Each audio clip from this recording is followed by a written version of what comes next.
We are in the fourth video of this series, 48 Laws of Contracts Management. The law number 31 is don't let legal jargons hide the risk. So complex legal languages often disguise risk. So I've seen certain companies engage lawyers who doesn't have construction experience in construction companies. Contracts management has to be dealt by an engineer who have experience in construction, should have an exposure to legal. So this is the exact uh, personality who has to handle the contracts management. So avoid using the legal jargons which you are never going to use in the contracts management. Law number 32, use performance bonds and guarantees wisely. See, performance bonds and guarantees are high liabilities which can be liquidated in seconds. And I have seen in most cases across the globe, whenever a dispute comes and a contractor is likely to go to arbitration, the employer will invoke the bank guarantee.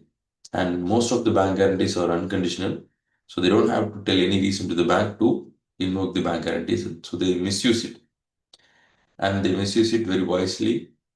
For example, if the courts are um, not working on Saturdays and Sundays, they invoke the bank guarantee on the Friday evening because the contractor cannot go to the court for an injunction. So this is the very natural um, game played by the employees. And being an employer, you must be clear that your bank guarantees are valid, and you maintain a log for all the contractors and subcontractors that the bank guarantees are valid. Because sometimes when really the employer is in need of an relief, when he sees the bank guarantee, it might be expired. So better be careful and read the wordings that you might ask for an unconditional bank guarantee, but the contractor might have submitted a conditional bank guarantee. So very clear about it. Law number 33, beware of ambiguous terms. They lead to courtrooms. See, if you're not clear about a clause, better don't write about it, because ambiguous clauses creates disputes. So ensure clarity while drafting such clauses, and be specifically on the clauses that are connected with deliverables, timelines, and obligations. Law number 34, retain power in variations, approve wisely. See, variations has to be very transparent to both the parties, that both the parties should have the rights to bring a variation and approve and accept. So keep the variations in writing and never agree for oral variations, because that can be interpreted differently at the time when you go for a claim. Law number 35, a single miss notice can cost you millions. Yes, this is true.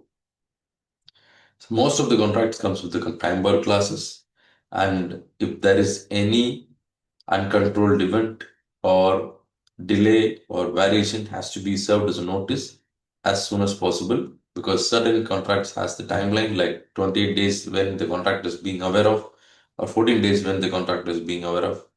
So if you have not submitted the notice, the contractor might lose his right for the claim. So better notify, and we have seen so many videos on notifications even in my channel.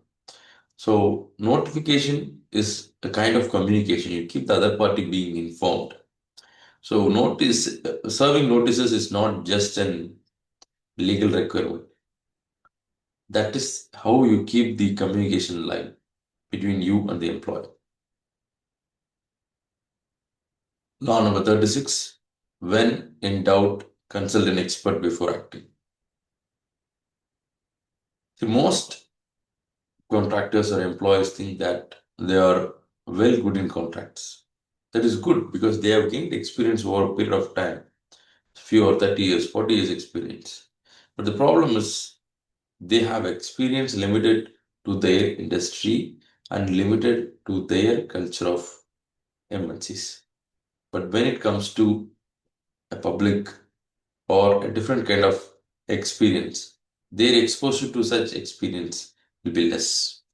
And the biggest enemy for them is not their skills, but their experience. So when you are in doubt, consult an expert who has done that before. So you should always take advice from someone who has achieved it already, not from someone that who is trying to achieve it or who has an idea to achieve it. Law number 37, over-reliance on standard form of contracts that will lead to surprises. See, there are standard forms of contracts like FIDIC, NEC, JCT. They are good and ready-made to use it. But the particular conditions has to be tailor-made.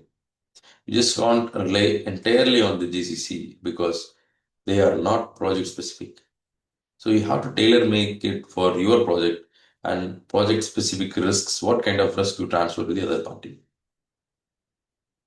Law number 37, familiarity breeds compliance, audit regularly. See, for example, even experienced team make mistakes like we saw before. A regular contract audits, especially by third parties, will help catching their potential risk. See, ISO have third party, quality management has third parties, risk management has third parties, contract management must also have third parties. You may have a quarterly review, not even a monthly review. You may have a quarterly review or even bi-quarterly reviews that will reveal the most sensitive risks in your contracts and what are likely going to become liabilities. So if you catch it very clearly, then you are in a safer position to manage that risk and liability very easy. It's like diagnostic a cancer in a stage 1 or stage 2. That will be easy to recover. But when it goes beyond stage 3 and stage 4, then even if you're going for arbitrations or for legal fights, then that's going to be very difficult for you to recover or get out of the situation. Law number 39. Contract termination is a weapon.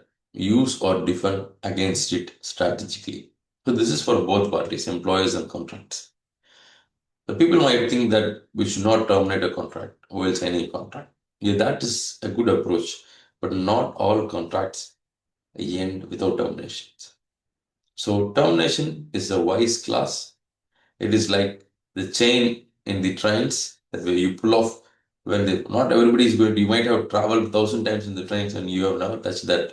But that doesn't mean that you don't need that button. So you always need that emergency button. And there is a procedure to be followed. And if it's a wrong termination, it will have a backfire to the employer. So the employer should be very careful, follow the process, and terminate the contractor, have joint measurements, back charges, retentions, handle them very wisely, and have a very clear checklist to handle them. Law number 40, know when to settle and when to fight. This is a very, very, very, very thin layer which comes from a high experience in contracts and claims management.